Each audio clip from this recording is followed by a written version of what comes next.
Hello, everyone, and welcome to today's webinar. Our topic today is focused on resource management, looking at the current state of resource management and what might be changing. My name is Lindsay Marymont. I'm on the marketing team here at Keaton Solutions. For those that are not familiar with Keaton, we provide project portfolio management and professional services automation solutions that help solve the challenges of project resourcing, which we'll be hearing more about today. Keaton has been around since 2011, but if you have not heard of us, we do provide those solutions in resource management, so feel free to take a look and contact us and learn more today as we go through some of these topics.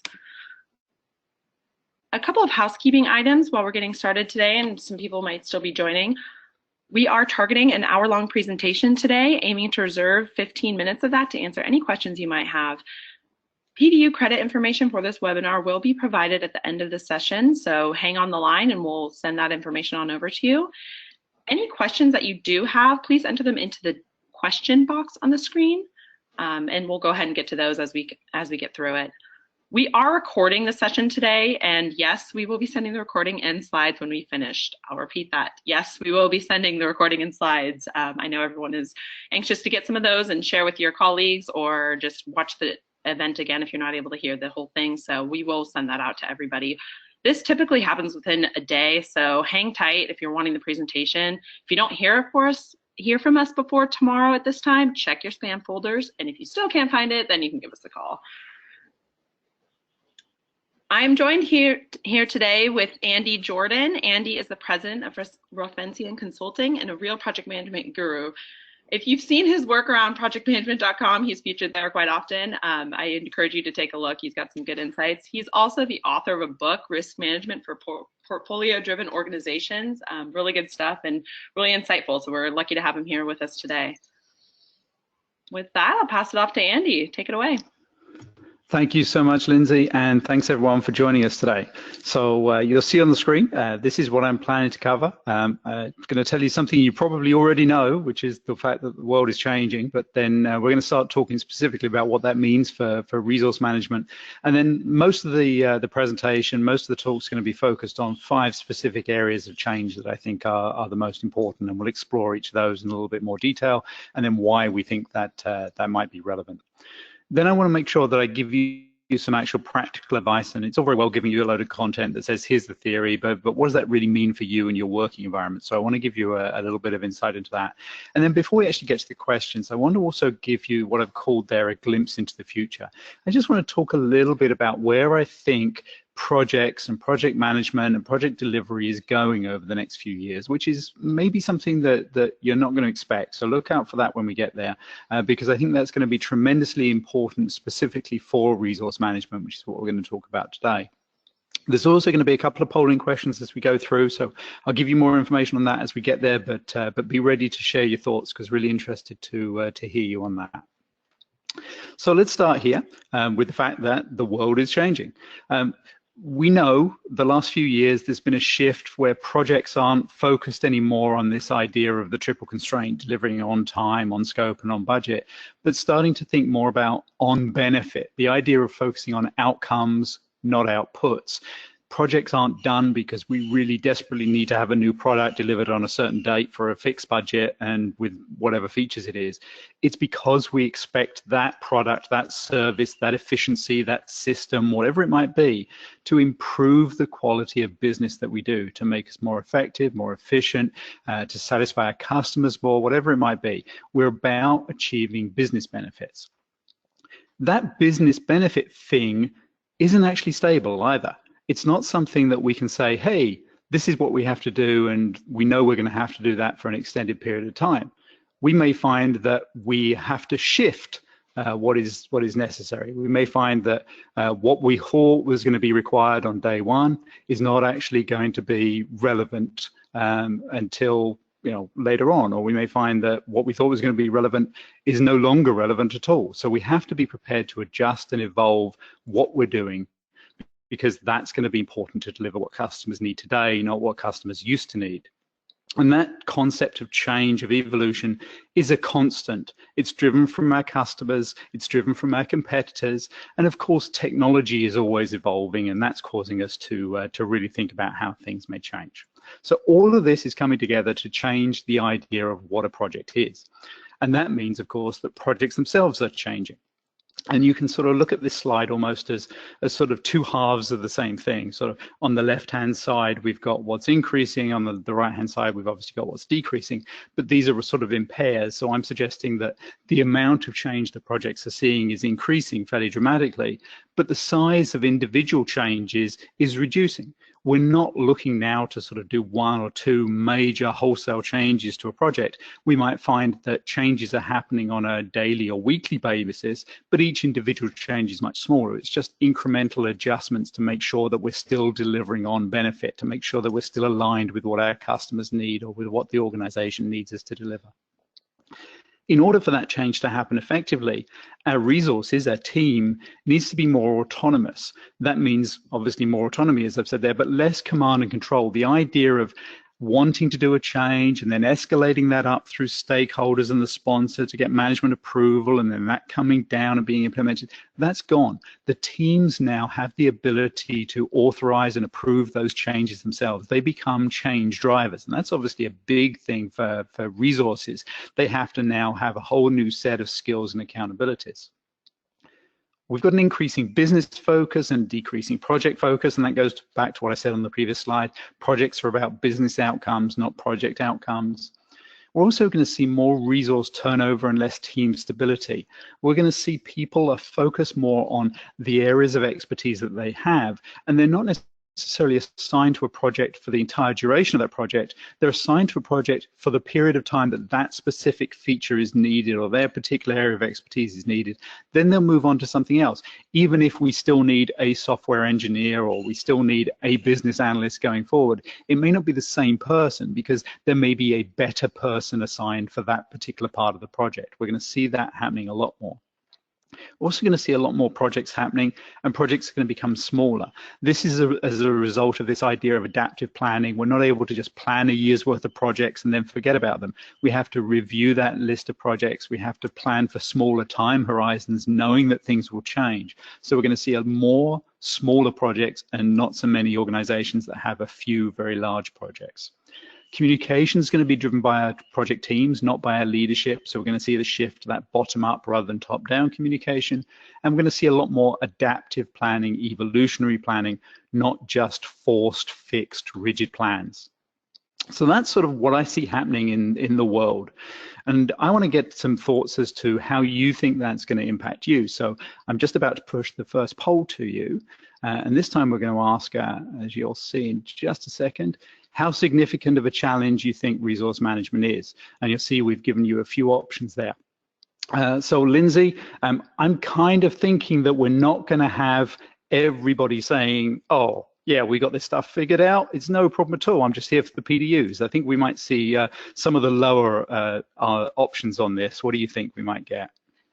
I think those people that say you've got it covered are liars. Well, there's a challenge.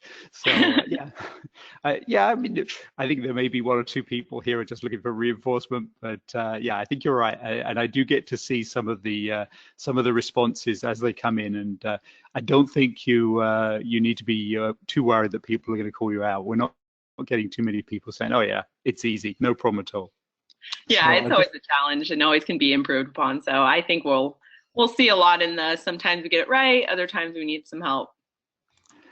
Yeah, I think so. And I'm just going to close this poll down in just a few moments. I see that the vast majority of you have voted already. So I will close it down right now and I'll share the results with everybody. So let me just close that. And here you go. So a huge 1% of you saying, oh yeah, we've got everything covered. I'm just here for the PDUs, no problem. 38% of you saying it's okay, but too many projects and resources. 37%, sometimes we're great, other times we need help. So that's sort of almost identical responses. And then 24% saying, you know, this is keeping me up at night. I'm ready to pull my hair out. Those of you that have seen a recent photo of me will know that I can't pull any more hair out. There's nothing left. So, you know, I think that I need to avoid this certainly, but I get the fact that resource management is a huge challenge. Hopefully, if we had time to ask you this again at the end, you'd have a different response because we'll solve some of your problems. But I'm going to hide the results now, and we'll go back to the presentation, and I'll have another polling question for you in just a little bit. So let's talk about the impacts of these changes to projects on resource management. And the first thing that I really want to focus on here is we're not just talking about a new way of doing projects. We're talking about a new way of doing business. Organizations don't approve projects because they really think it would be a great idea to have lots of projects going on. They approve projects because they want to change that business as a whole. So that's what we have to think about when we're talking about resource management here. Not management of projects, management of the business, the way we do the business. That means that resource management has to become strategic. It has to be focused on delivering the goals and objectives that those projects are approved to achieve. In doing that, we have to recognize that appointing the right resources to our projects becomes an enabler of success. It's not just about doing a task, about completing a piece of work. It's about making sure that our resources are assigned in such a way that we have the best possible chance of achieving the business goals and objectives that we have to deliver against. That means we've got to have the right skills, we've got to have the right people in the right place, we've got to have people focused on the right kind of work, it's got to be delivered in the right way, all that kind of stuff. That means that resource management itself has to be integrated, not just integrated across projects, but integrated to the whole way that the business operates. We have to recognize that we've only got one resource pool. Everyone talks about the project resource pool, but there's no such thing. We have one pool of resources. It's the employees of the organization. If we add people to projects, they have to come from support or from operations. If we need more people in operations, it's going to come away from support or from projects. Yes, over time, we can add to the number of people we have through recruitment and training and skills development, but that's not a quick fix solution. It takes a while. So we have to make sure that we're managing everything cohesively across the entire organization, all business areas, all functions. And that means that our resources are the most critical. I've said they become a vital part there. I would say they are the most vital part, the most critical part in value delivery for the organization. Without the right people in the right spaces at the right time, we're not going to be able to achieve the results that we need to deliver. So this is what I really want to focus on in the core part of this presentation. You see here the 5 different concepts that I'm going to explore in a little bit more detail as we go through this webinar about the factors that impact resource management. I'm going to start with this idea of philosophy and approach to team structure and work, and that's really getting into the whole way that projects are actually built. Then I want to talk about skills and accountabilities of our team members. I want to talk about the process of developing and recruiting people, and also consider procurement there, because that's another way of resourcing, to actually look at outsourcing work or to bringing a vendor on site to deliver rather than focusing on our own internal resources. Then I want to talk a little bit about this operating environment that our teams are working within. And finally, I'm going to explore this leadership expectations and roles. So I'm going to go through each of these in a little bit more detail. And obviously, we'll start with this philosophy and approach piece. If you look at these sort of lines, these arrows across the top, these are sort of the big buckets that we have to focus on in order to make sure that as an organization, as a company, we have the right philosophy to our resource management, the right approach to actually delivering the right resources in the right place at the right time with the right skills. It's about planning effectively, setting appropriate expectations for all stakeholders, resources, and those that are impacted by them, managing the environment appropriately, and then recognizing the importance of being flexible and adaptable in our approach. So from a planning standpoint, we have to focus on best fit resources for individual work. It's not about saying, oh, John is the best software developer we've got, this is the most important project we've got, therefore John gets assigned to that project. That's where he's going to focus for the next 6 months, because it may be that John is the right person for one particular part of that project, but Mary has better skills or more appropriate experience levels for another part of it. So it's making sure that we're assigning that appropriateness at a work item level, not at an entire project level. That obviously means you've got to manage that environment that is becoming very complex and needs to be effectively controlled, and we'll talk a little bit more about that as we go forward. You also have to recognize that what you think is the best fit today is not necessarily going to be the best fit by the time you actually get to that piece of work.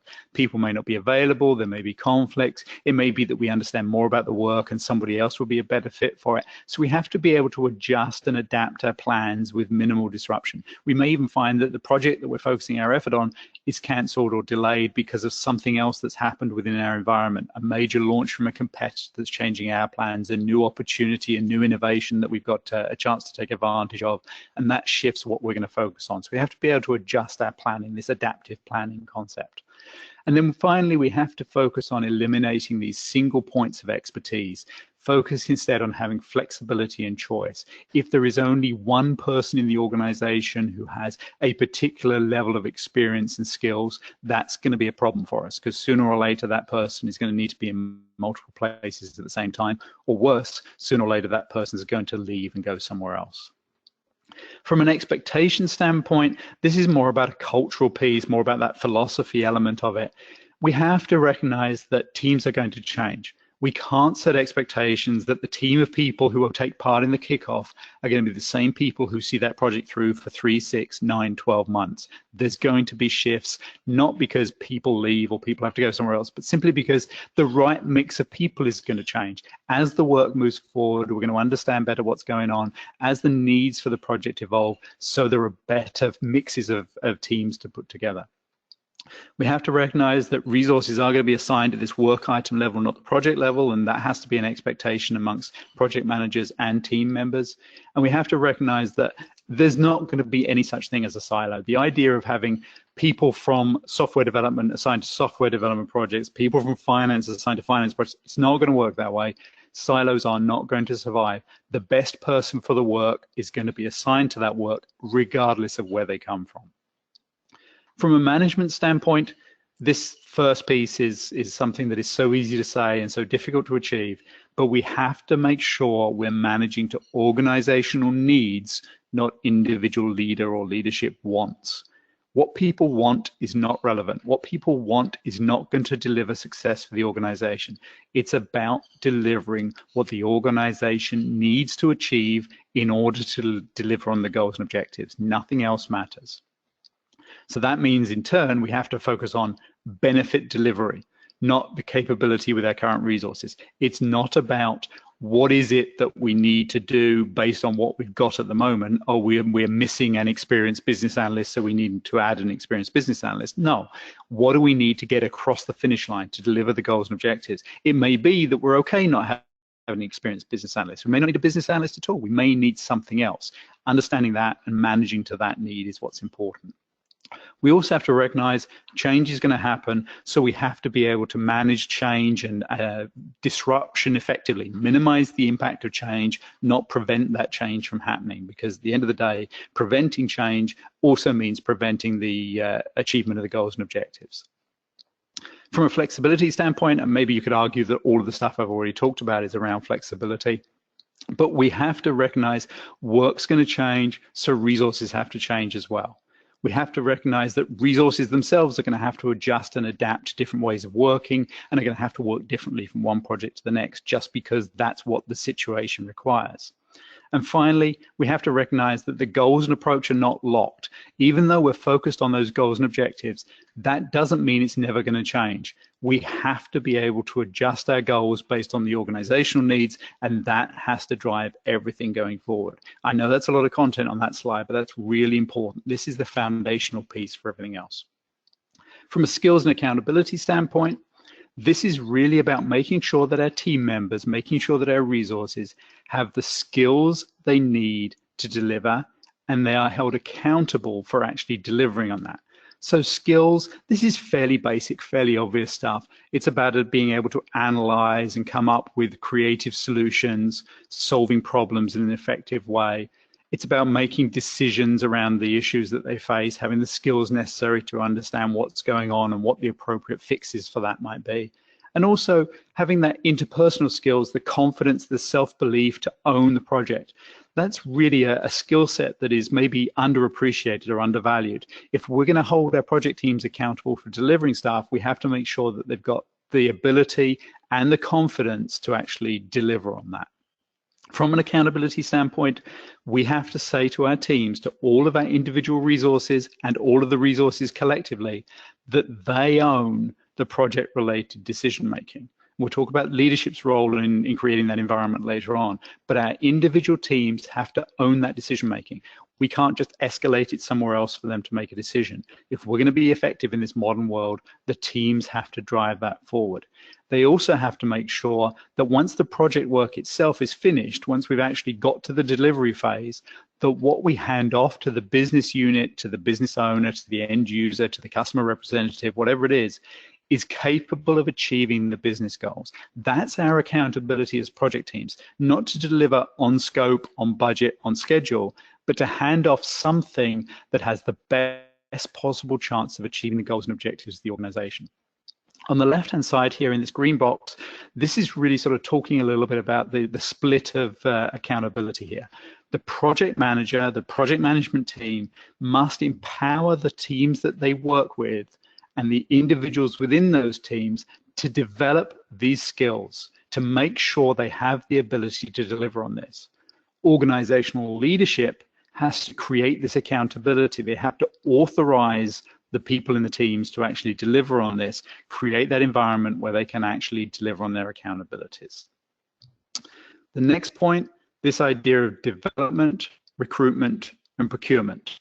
So development is obviously about building skills within the organization, and it's making sure that the skills that we develop are the ones that have the best possible benefit to our organization in order to achieve the goals and objectives. So it's focusing on what are the development or what are the skills that we have, what are the skills that we need, and how do we bridge that gap? How do we develop people that we already have in-house so that they can start addressing that skills gap? We have to make sure that we avoid this single points of expertise by building in skills redundancy, so we don't have only one person capable of doing something, or at least if we do have those single points, they're in areas that are not critical to us as an organization. And we have to make sure that we're not just thinking about technical ability here.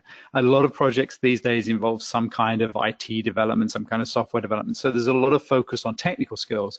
We also have to make sure we've got the right behaviors and competencies.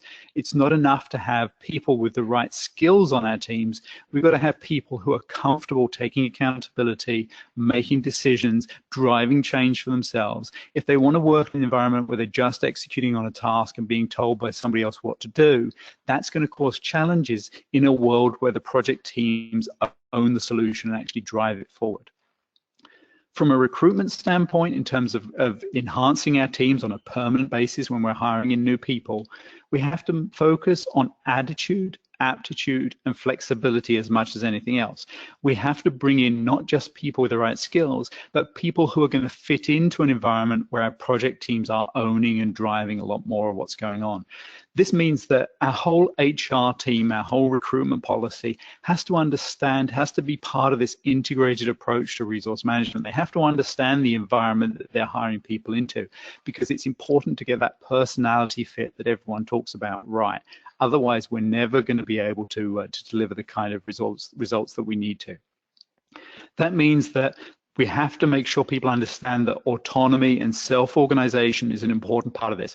And I'm not just talking about agile teams here. I know we all know about agile as being self-organized or self-managed teams, but increasingly, regardless of the approach we actually use to project delivery, our teams are going to be self-contained. They're going to be working not necessarily in isolation, but in an environment where they drive everything forward. There's not necessarily going to be somebody telling them what work they should be doing at any given time, because the world is changing too quickly for that to work.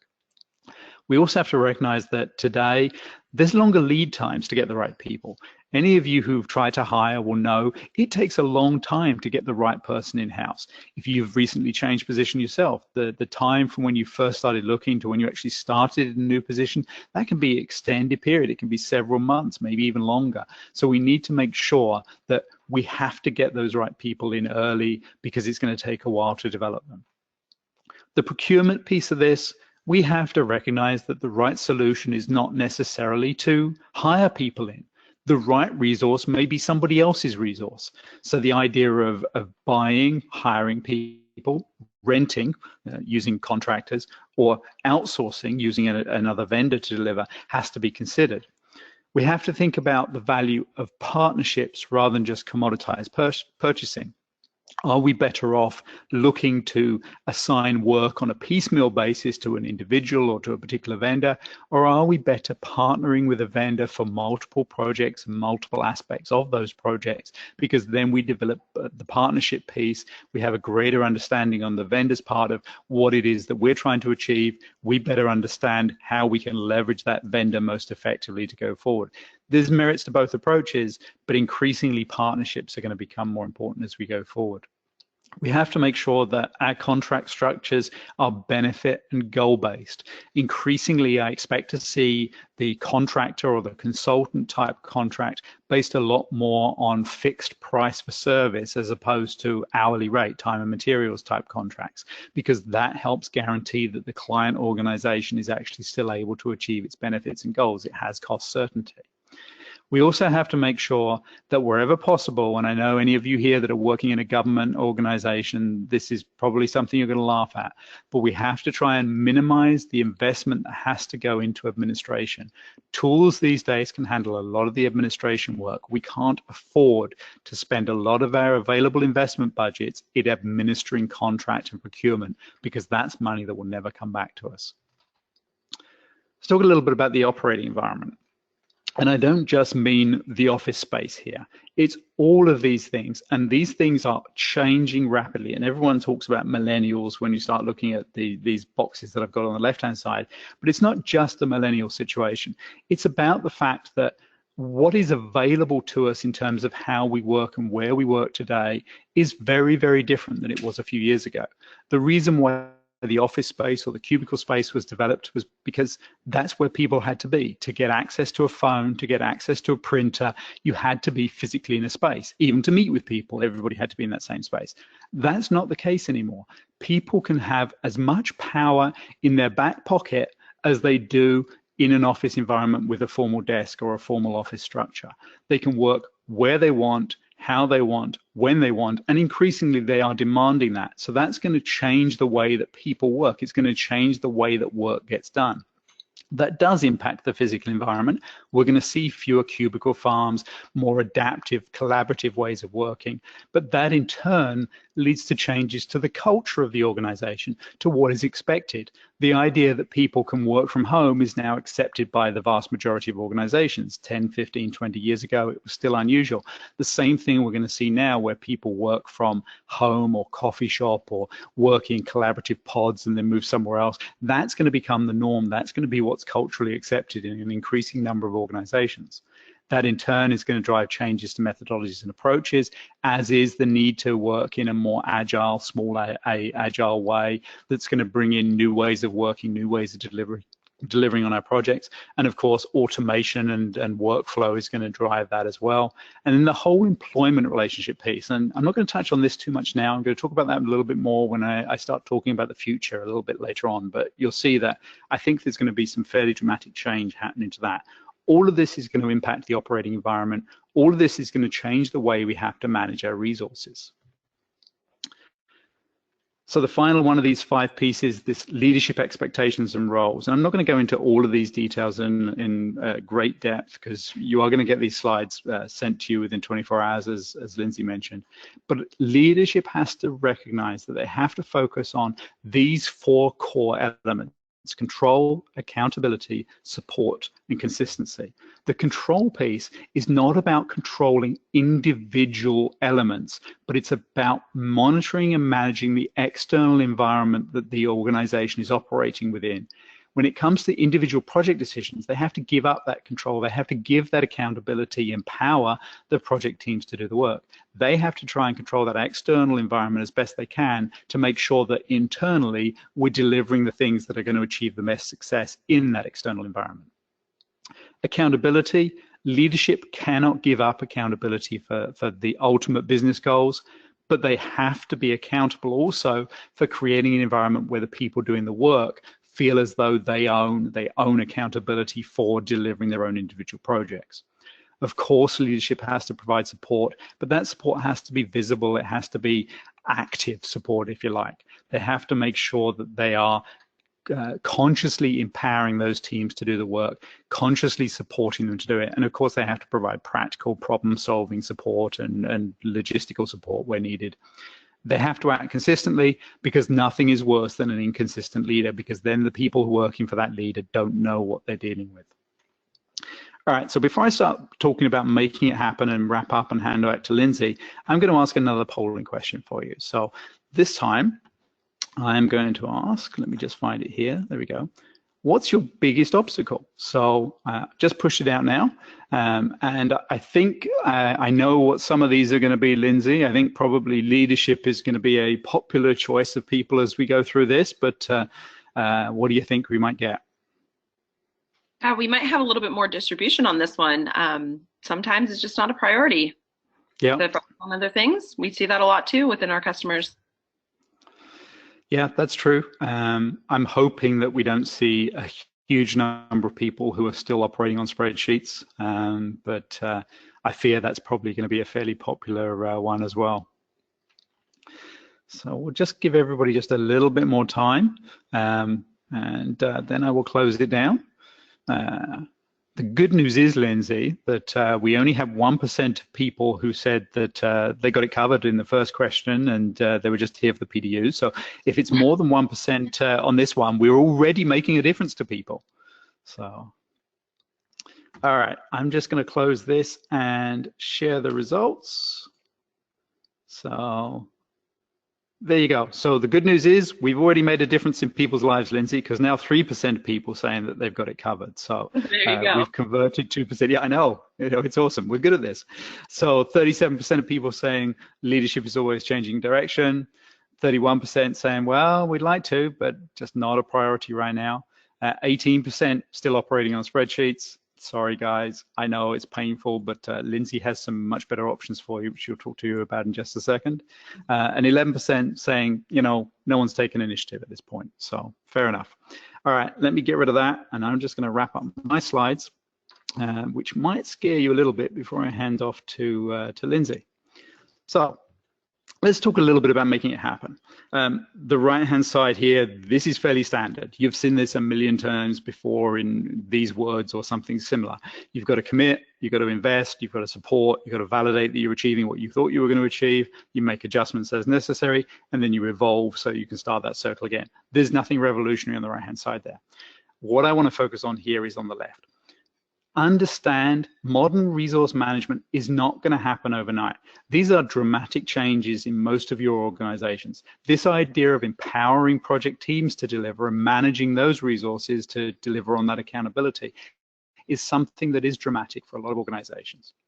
It's only going to succeed if you've got ongoing commitment supported by a practical investment and support. And I'm going to talk in just a second about what that means. And I also want you to recognize you're never done. There is never a single point in time where you can sit back and go, well, that's it, we're done. The organization is going to be operating in an environment that is continuously evolving, and that means that your process has to continually evolve to support those changing business needs. Otherwise, you're not going to succeed. Here's the support infrastructure that I talked about. Starts with skill and will. The right people with the right skills and the right attitude to be able to deliver on this. Working in an environment where they expect, as project teams and project team members, to be held accountable. They expect to be part of delivering a solution, not completing a piece of work. That in turn requires investment in training and development. An organization that says that they don't have the budget to invest in development of people is never going to succeed. It's the most important critical investment you can make. You have to support that with the right software. Keyed has the perfect solution for this resource management piece. Lindsay's going to talk a little bit about that. But a platform like that is vitally important to be able to manage this process, to be able to track what's happening in your organizations, to be able to plan effectively. And that software also has to integrate with everything else that's happening in your organization. We all know organizations are driven by enterprise level software these days. You have to make sure that all of that different software is talking to one another. It's integrated effectively. Only then will you achieve success. So now let's talk a little bit about this idea of the future. I'm not going to spend a lot of time here, but I do want to scare you just a little bit with this. I don't think 10 years from now we're necessarily going to see a situation where we have any project teams. Instead, all work is going to be assigned on a piecemeal basis. It's going to be based with skill-based workers who may or may not work for your organization, who may or may not work in the same time zone that you do, may not even be in the same country, may not even speak your language. Work is just going to be assigned by computers for them to do that work, and they could be anywhere working at any time. Project management is going to be replaced in large part by this task assignment that is automated as AI becomes more important. There won't be any teams to develop and lead.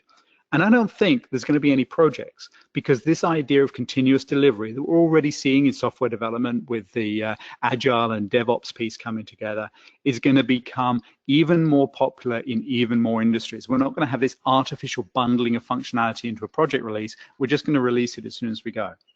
I really do truly think this is going to happen. But the but at the bottom of this is in red and bold for a very good reason. We still are going to have an environment where resources have to be managed. It's going to be even more critical because work is not going to happen unless the people are doing it. We still have to make sure that we are working as effectively and efficiently as possible, because if we can optimize the performance of our people, we will be able to differentiate ourselves. We will be able to set ourselves apart from the competition. And when you've got shorter and shorter time horizons, because you've got this continuous delivery concept, the effective resource planning, including having people lined up in the right places with the right skills and the right attitudes, is going to become even more critical. If you don't do that, you will never, ever succeed. And that's what I want to leave you with. So with that, let me hand across to Lindsay, and I think you've got a few things to share with us. Yeah, thank you for that, Andy. Some really good insights in there. I think we all are motivated to make some of the changes and hopefully not too scared about what's to come. I don't want to take too much time on this, but just a quick overview to talk about the system that you referred to and how we can support some of the efforts of the organization using software tools to help. We heard about how resourcing can impact the ways projects are staffed and how some of the things that worked in the past might not be sustainable for much longer. So Keyed provides solutions that help project managers and resource managers address the fundamental challenges of resource management. We look at capacity and demand planning, utilization, and all around leveraging solutions that let projects work for you instead of the other way around. Keyed has a unique method for addressing projects, both from the top down to ensure strategic alignment and all those pieces that Andy was referring to, capacity and demand planning, all that kind of stuff, prioritization of incoming requests. We talked about the business approach to projects and keeping resource management strategic and how you can do this through a top-down approach. The other half of that is also addressing it from the bottom up, functionality and usability for a system that people will actually use. That's what makes the difference here, both from the top down and the bottom up, making sure the system is actually easing the burden rather than adding additional burden of spending too much time in the system. Much of your day doesn't need to be spent doing that kind of stuff. Resource management is a core competency for our approach and our product.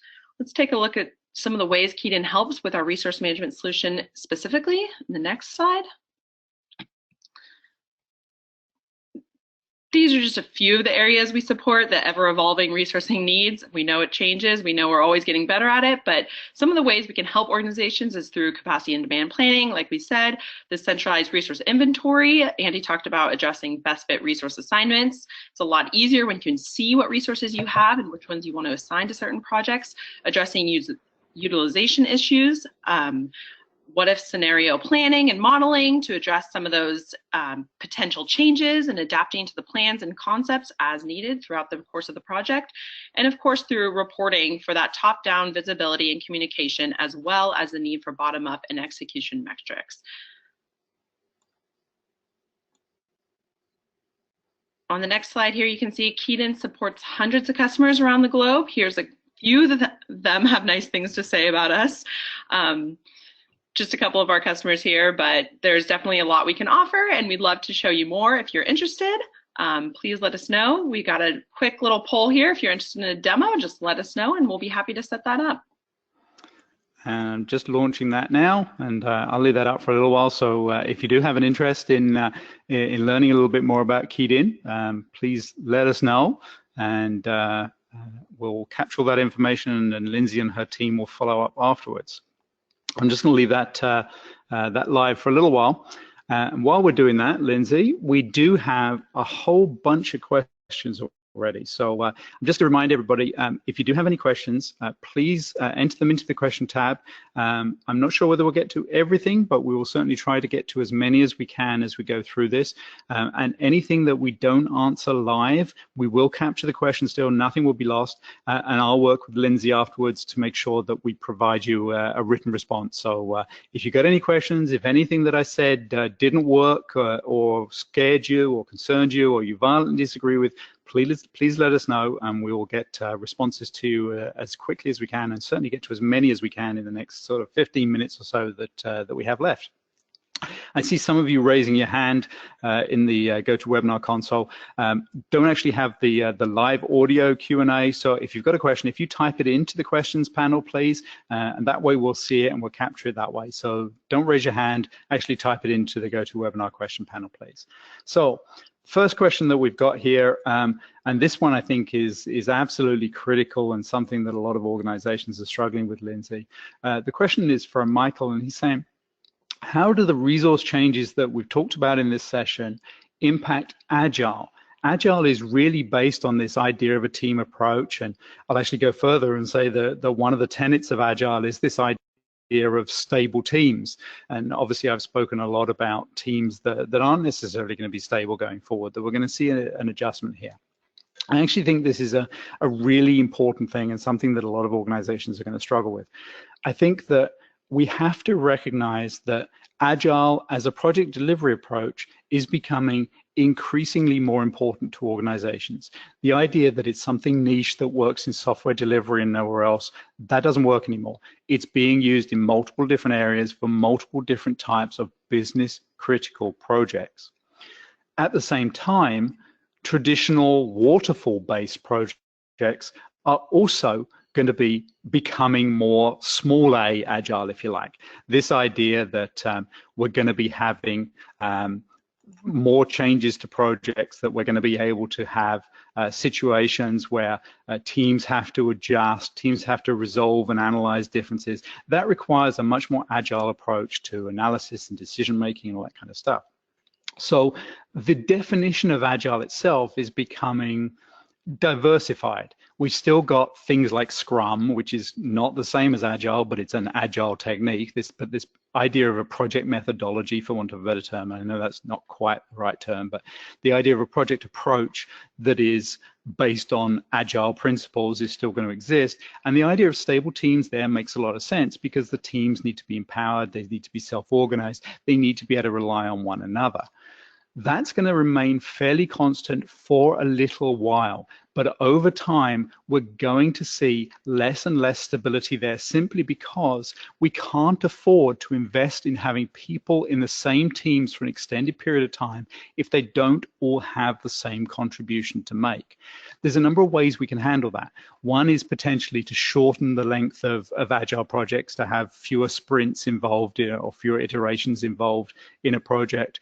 The other is to build in, as one of the features that has to be delivered, a little bit of turnover in our projects.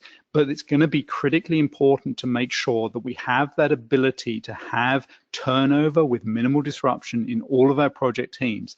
Over time, that's going to be something people become more used to, more comfortable with. But this is something that I really believe Agile is going to have to accept a change to.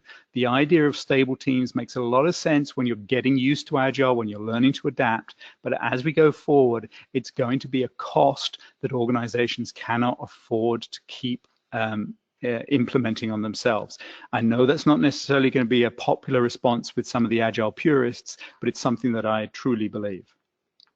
Wow, huge number of questions come in. So do you want to offer any thoughts on that, Lindsay? Do you think that I've lost my mind in thinking we should have unstable Agile teams, for want of a better term? No, I agree. We hear a lot, and I think there's just a lot of confusion around Agile and how we can implement that into the organization. So there's a lot you can do. And again, it doesn't mean you get rid of waterfall altogether. It's just implementing different agile principles into the workflow and making sure that your product teams can still keep their agile development going and integrate that with something that you can incorporate into your system as well. So I think it's a really good way to keep things moving along and improving as you go. Yep, I agree. Next question that came in. Oh, I love this one. A comment that one of the attendees, Joanne, was surprised to hear me say that I see fixed price contracts as being more important in the future, and mentioned that she wasn't sure how that structure would work in an environment that is constantly changing. How do you bid for a firm fixed price contract if you've got a situation where the actual deliverables are going to be changing dramatically? Very fair question. I think that we're going to see a shift in what people are actually bidding on, which is going to be a cultural change as much as anything else. We're not going to be asking people to bid on delivering a piece of work. We're going to be asking people to bid on delivering on goals and objectives. So, for example, instead of saying we want somebody to work on a new product that is going to do A, B, and C, that these functional requirements exist, these are the non-functional requirements, etc. Instead, we're going to ask people to bid on the work to develop a product that is capable of increasing revenue by X%, increasing market share by Y%, generating Z% more sales, whatever it might be. That's something that is going to be a lot less certain, a lot less standardized than a functionality or a feature-based contract. So we are going to see a lot more risk element to those contracts. People are going to be bidding at a premium because of the uncertainty around that. But that's something that I think is inevitably going to happen. We cannot have a situation where we're bidding on fixed deliverables in an environment that doesn't allow those deliverables to stay in place. And we can't have a situation where people are bidding time and materials at a time when the effectiveness and efficiency is going to become even more critical. We're going to see a lot of disruption to this whole contracting model, and I think that a lot of people are going to be very uncomfortable during that period of change. That's something that I think is going to be a major disruptor to the contracting industry over the next few years, and something that people will either do very well in and thrive in because they've got the vision to understand where the world is going, or something that's going to cause people a lot of anxiety. Next question that came in. This was talking, this will be a little bit quicker to answer. This was around the leadership expectations and that slide that I had. And in the control section, I talked about the external environment, and somebody was just asking what I meant by the external environment. If you think about an organization, it doesn't exist in isolation. It operates within an industry, within a marketplace. And that's being redefined on a fairly constant basis. If you just think about the idea of a global economy right now, you're not just competing with people in the same industry in your town or your city or your state or your country, you're competing globally, at least in the vast majority of industries.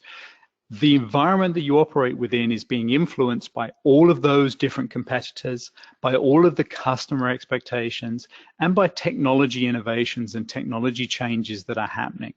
You need to be able to understand what those changes are and how they're impacting your particular country, how they're impacting your particular company or your particular organization. That's that external environment that I talk about. You can also add into that things like regulatory framework and the influence of government agencies or regulators on your industry, which may or may not be a major problem for you depending on the industry that you work within.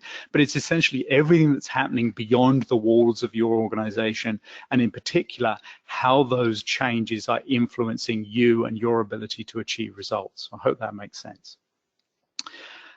Okay, so I'm going to ask you this next question, Lindsay, and then I'll offer my thoughts afterwards, but I want to make sure you have a chance to share your thoughts on this. Adam is asking that, or Adam is suggesting rather that the biggest obstacle, and this was talking to the polling question that we put up around the obstacles to making this stuff happen. He's suggesting that the biggest obstacle wasn't those, it was the idea of the silo, the mentality that owners of business units or owners of silo have, that these are my people, I tell them what to do. That's the problem that organizations need to overcome. And I'm sure we've both seen that many times. What do you think on that? Yes, definitely. We see that a lot. And I challenge them to challenge that approach. It doesn't need to be a siloed approach. And what can we do to break that down and get onto the same page? I think we see so much more success in organizations that are able to break down the silos and are able to communicate within one single platform and see things and provide the visibility rather than trying to shield things. I think it's just better for the organization the more that those silos can come down and keep things going toward the right direction and everybody working toward the same goals. And it helps to identify the goals ahead of time and make sure that the reports and the metrics are set in place to be able to hit those goals and measure against the progress and see how it's working out. And agreed, totally. We see that all the time too. That's a really good point.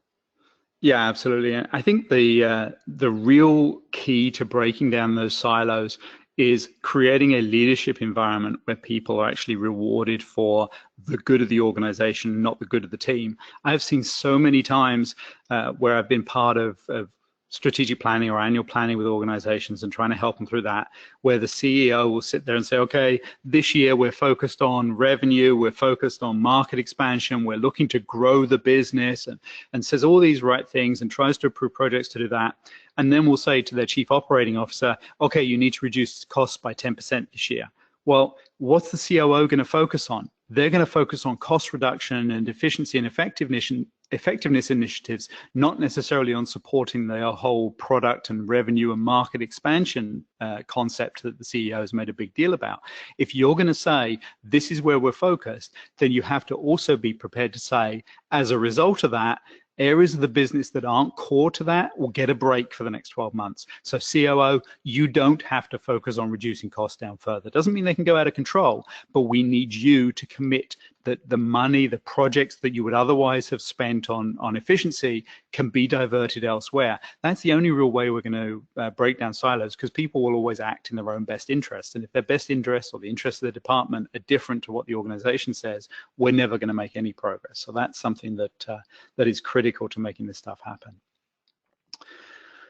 Okay, next question, and I apologize if I get the name wrong. I think this is Hemant who's asking this question.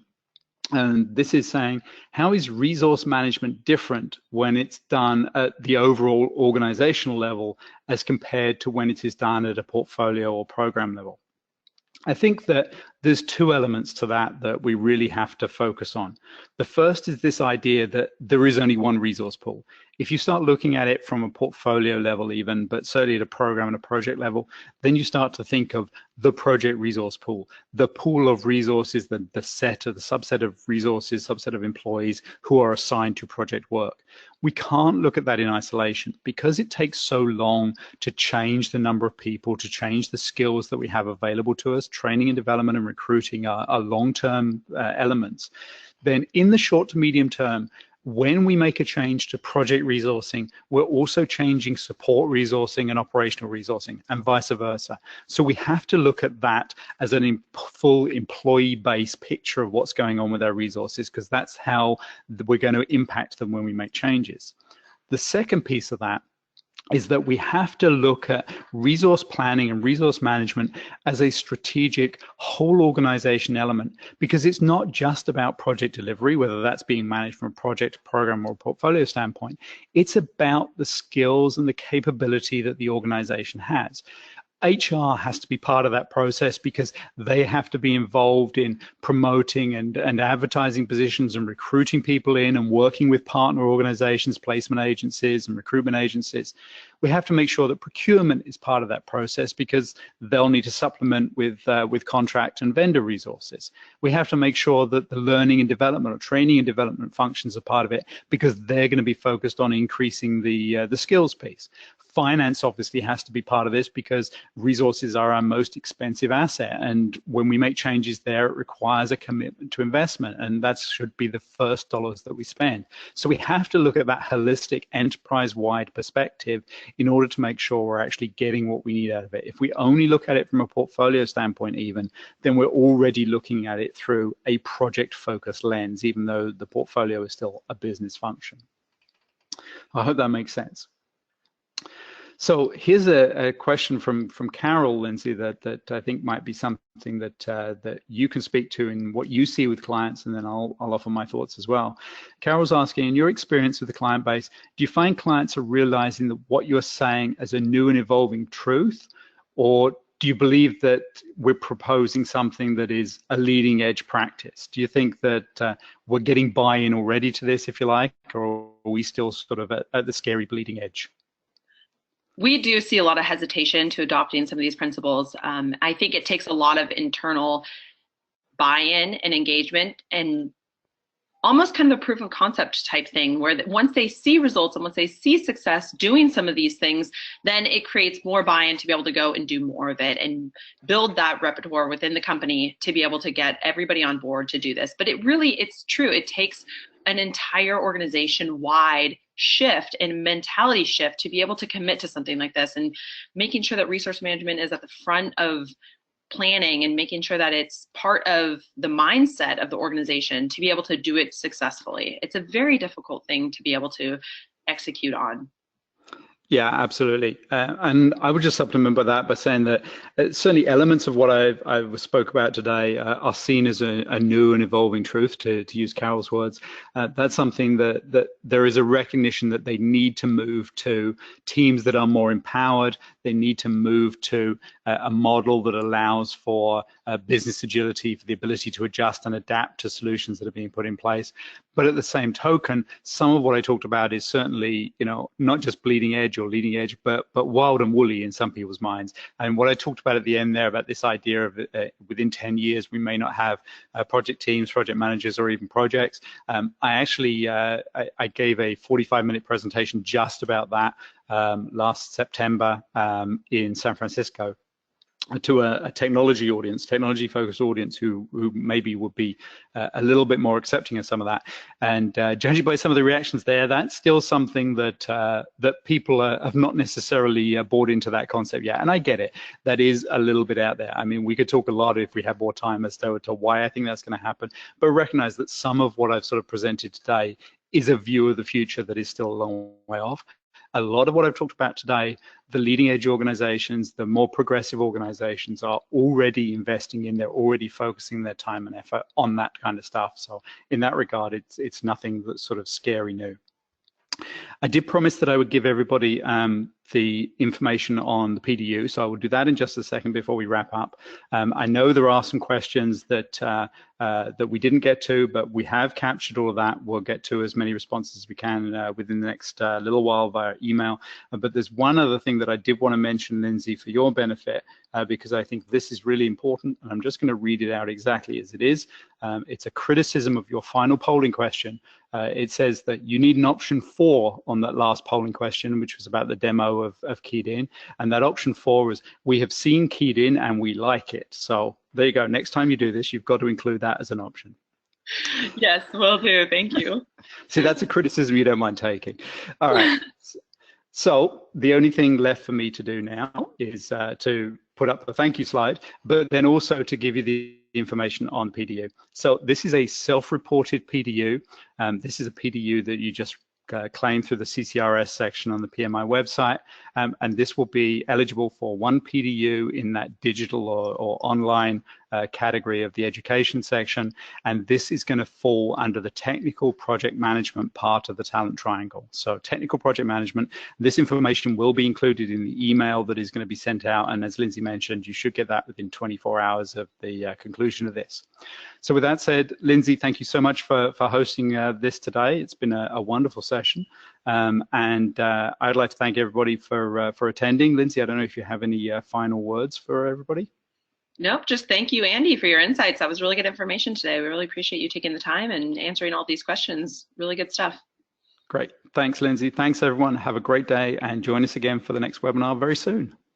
Sounds good. Thank you. Thanks.